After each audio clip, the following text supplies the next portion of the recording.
If you're ever in a psych ward and you find your medications are not working like they usually will work, yeah, there might be a staff-related reason to that. Staff are stealing patient meds at an all-time high, and although it was something that I always heard of and periodically experienced, it's becoming way, way worse. So why would a staff steal patients' meds?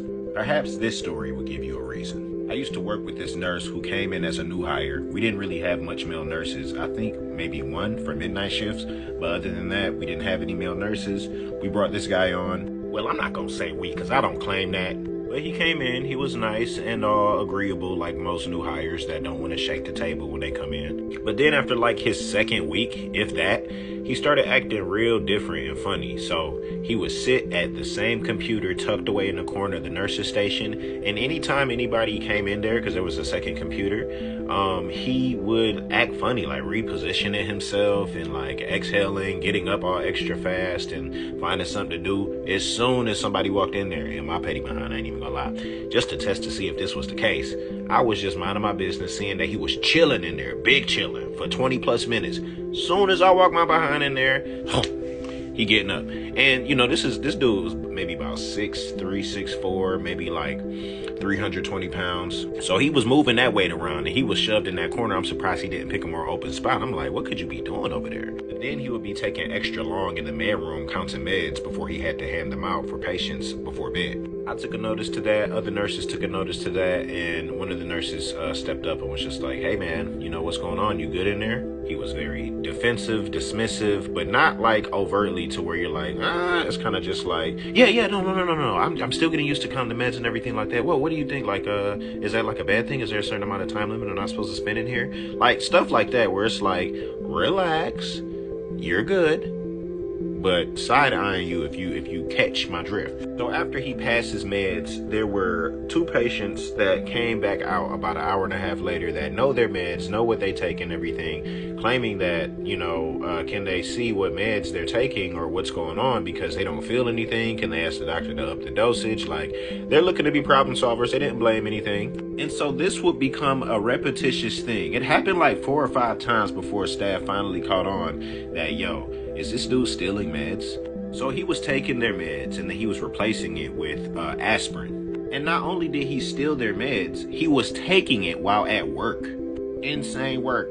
Insane. So one day when he's tweaking in the corner, and then he gets up all fast, his computer display monitor turns, because that one also had a privacy screen.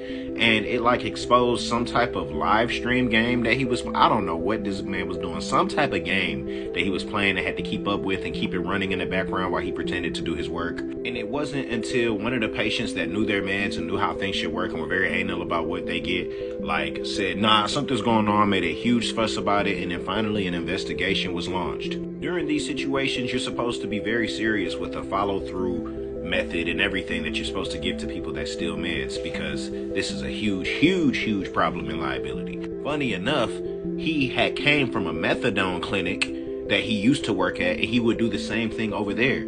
But instead of doing their due diligence to make sure this doesn't happen to the next facility that he hops to, they somehow just let him go without any consequence. And then he does the same thing here. And then what did my manager do? Let him go without consequence. And that means all he's gonna do is go and find somewhere else to do it, find somebody else's meds to ruin, and find some other establishment to risk legally. Moral of the story, people are people at the end of the day, whether they're a nurse, charge nurse, patient, whatever the case may be. If you know what you're supposed to get, make sure you look, make sure that it's what it is. Don't just trust them because they're an authority, have a badge and some scrubs on, because even on our best days, we are only human at best.